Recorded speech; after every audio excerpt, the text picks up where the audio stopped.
Assalamualaikum warahmatullahi wabarakatuh. Selamat siang dan salam sejahtera untuk kita semua. Om Swastiastu. Apa kabar rekan-rekanku sekalian? Semoga rekan-rekan sekalian diberikan kesehatan dan kenikmatan dalam menjalankan tugas. Oke, di sini saya Fathul Azmi Muzakar dengan NIM P071311230014 dari Politeknik Kesehatan Mataram, Program Studi Sarjana Terapan Gizi dan Dietetika. Di sini saya akan membahas tentang Pancasila sebagai sistem filsafat. Baik, langsung saja saya akan membacakan latar belakang dari Pancasila sebagai sistem filsafat. Pancasila sebagai sistem filsafat merupakan bahan renungan yang menggugah para pendiri negara, termasuk Presiden pertama kita, Insinyur Soekarno, ketika menggagas ide filosofis Growth-like. Karena ini mengalir ke arah upaya untuk menemukan nilai-nilai filosofis yang menjadi identitas bangsa Indonesia. Perenungan yang berkembang dalam diskusi-diskusi sejak sidang BPUPKI sampai ke pengesahan Pancasila oleh PPKI.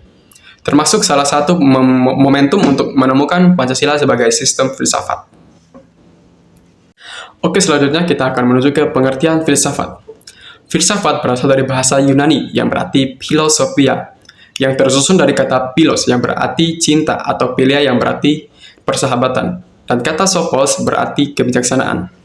Mempelajari filsafat merupakan upaya manusia untuk mencari kebijaksanaan hidup yang nantinya bisa menjadi konsep yang bermanfaat bagi peradaban manusia. Selanjutnya kita akan menuju ke pengertian filsafat menurut beberapa filsuf. Yang pertama, menurut Aristoteles.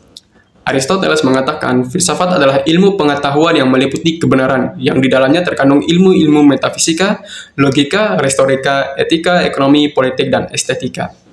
Dan yang kedua, menurut Marcus Tullius Cicero, filsafat adalah pengetahuan tentang sesuatu yang maha agung dan usaha-usaha untuk mencapainya. Dan yang terakhir, Immanuel Kant. Immanuel Kant mengatakan filsafat itu ilmu pokok dan pengikat segala pengetahuan yang mencakup di dalamnya persoalan. Begitulah pengertian filsafat menurut beberapa filsuf. Filsafat dikatakan juga sebagai the mother of science atau induk dari segala ilmu pengetahuan. Filsafat merupakan muara bagi ilmu pengetahuan, termasuk ilmu pengetahuan yang bersifat positivistik, seperti ilmu komunikasi dan teknologi informasi yang baru saja muncul dalam era kemajuan ilmu pengetahuan dan teknologi atau disingkat dengan IPTEK. Menurut Bagus, filsafat menunjukkan bahwa manusia tidak pernah secara sempurna memiliki pengertian menyeluruh tentang segala sesuatu yang dimaksudkan kebijaksanaan, namun terus-menerus harus mengejarnya. Dan ada 4 cabang ilmu filsafat. Yang pertama ada metafisika, yang kedua epistemologi, yang ketiga aksiologi, dan yang keempat logika. Oke, selanjutnya kita akan menuju ke filsafat Pancasila.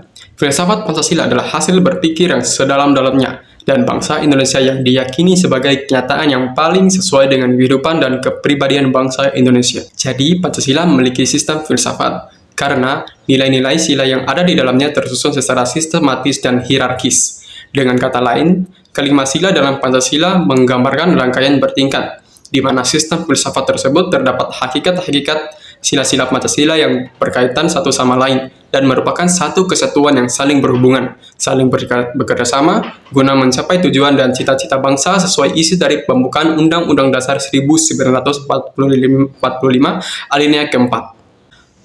Oke, yang terakhir, Pancasila sebagai genetivus objektivus dan genetivus subjektivus.